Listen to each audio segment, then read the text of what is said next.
आज की सभा का मेन उद्देश्य है कि जितने भी परमेश्वर के जो बच्चे हैं वो बहुत सारी समस्याओं से ग्रसित पाए जाते हैं, और जो चंगाई एक मीडियम बन जाता है परमेश्वर की ओर से, कि वो उस माध्यम का इस्तेमाल करके परमेश्वर अपने बच्चों को एक तंदुरुस्ती, अच्छा स्वास्थ्य बख्शे दें। और ये हमारा अधिकार है, ये परमेश्वर के बच्चों की एक आत्मिक रोटी है ना। तो आज हम सीखने पाएंगे बहुत सारी चीजों को, लेकिन आज मेरी वाइफ मेरे खुद के जीवन में बहुत बड़ी गवाही है। मेरे परिवार में हम लोग एक जीवित गवाही को सुनेंगे जो मेरे खुद के घर में और मेरी वाइफ के जीवन में घटी है। तो अगले कुछ समय लेकर मेरी वाइफ जीवित गवाही को आपके सम्मुख बांटेंगी और वो बताएंगे किस प्रकार से उनके जीवन में परमेश्वर ने अद्भुत काम किए। और मैं विश्वास दिलाता हूं आपको कि आप इस गवाही के द्वारा जरूर आशीषित होंगे। सो अगली आवाज और अगला चेहरा आदरणीय सोनाली जी का होगा, जो कि मेरी पत्नी है और परमेश्वर की बेटी है और सेवा में एक साथ संलग्न है। और हम आज परमेश्वर की बेटी से जीवित गवाही को सुनेंगे। आप सभी भाई बहनों को जय मसीह की। परमेश्वर का धन्यवाद करती हूँ कि परमेश्वर ने ये मुझे सुंदर समय दिया कि मैं अपनी जीवित गवाही को आप सबके बीच में बांट सकूं, क्योंकि यीशु मसीह ने मुझे एक जीवित गवाह ठहराया है और उसकी गवाही देना मेरा एक कर्तव्य है। मैं आप सबको बताना चाहती हूँ कि पिछले साल अक्टूबर 2024 के अंदर मुझे डेंगू फीवर हो गया था। उस फीवर के दौरान मेरे नाक से कंटिन्यूअस ब्लीडिंग हो रही थी और उस ब्लीडिंग के चलते, और वेजाइनल ब्लीडिंग भी मुझे कंटिन्यूअस हो रही थी, उस ब्लीडिंग के चलते हुए मुझे हॉस्पिटलाइज करना पड़ा।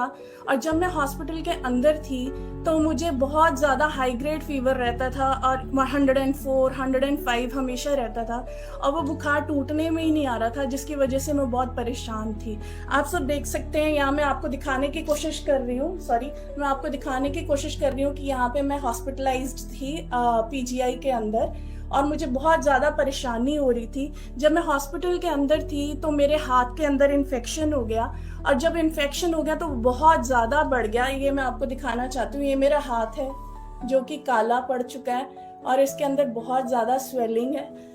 तो जब मेरा हाथ ऐसे हो गया तो ये हाथ का इन्फेक्शन मेरे लंग्स के अंदर पहुँच गया, और जब मेरे लंग्स के अंदर ये इन्फेक्शन पहुंच गया तो मुझे सांस लेने के अंदर बहुत ज़्यादा दिक्कत होने लगी और मैं सांस नहीं ले पाती थी। जो मेरी ऑक्सीजन लेवल था वो बहुत ही गिरता जा रहा था डे बाय डे, जो बहुत ही चिंता का विषय हो गया था। तो इसको देखते हुए डॉक्टर्स ने डिसाइड किया कि वो मुझे ICU के अंदर शिफ्ट कर देंगे। जैसे मैं आपको दिखाना चाहती हूँ इस समय में कि ये मैं हूँ ICU के अंदर। तो जब उन्होंने मुझे ICU के अंदर शिफ्ट कर दिया तो मैं बहुत परेशान रहती थी, मैं सीधा नहीं लेट पाती थी और मेरा हमेशा जो पोस्चर रहता था, चाहे वो दिन हो चाहे रात हो, हमेशा जो मेरा पोस्चर बना रहता था वो बैठने का रहता था, क्योंकि जैसे ही मैं लेटती थी तो बहुत ज़्यादा दर्द मुझे होता था और मुझे सांस नहीं आती थी। तो डॉक्टर्स बहुत परेशान थे, उन्होंने मुझे हाई प्रेशर वेंटिलेशन के ऊपर डाल दिया था, मुझे वेंटिलेटर के ऊपर डाल दिया था और मैं सांस लेने के लिए तड़पती थी और मैं मन ही मन परमेश्वर से कहती थी कि परमेश्वर मुझे चंगा कर दे, इस परेशानी से मुझे निकाल दे परमेश्वर। तो जब मेरे प्रियजन आके डॉक्टर्स से बातचीत करते थे तो वो कहते थे कि इनकी कंडीशन बहुत ही क्रिटिकल है और कोई सुधार नहीं आ रहा है, इनके कोई चेंजेस नहीं आ रही है इनकी कंडीशन के अंदर। तो बहुत सारे लोगों ने मेरे लिए उस समय में प्रार्थना की, कईयों ने मेरे लिए उपवास के साथ प्रार्थना की और जितने भी लोग थे वो सारे एक मन हो गए, एक चित्त हो गए और उन्होंने परमेश्वर के सामने दुहाई देनी शुरू कर दी। और प्रभु यीशु मसीह ने मुझे उस समय में, उस परेशानी के अंदर, जब वो मृत्यु और जीवन की लड़ाई में लड़ रही थी, उस समय में प्रभु यीशु मसीह ने मेरा साथ नहीं छोड़ा। उसने सदा मेरे हाथ को हमेशा थामे रहा और अपनी शांति से वो मुझे भरा रहा उस सिचुएशन के अंदर भी, और यीशु मसीह ने मुझे पूर्ण रीति से चंगा कर दिया।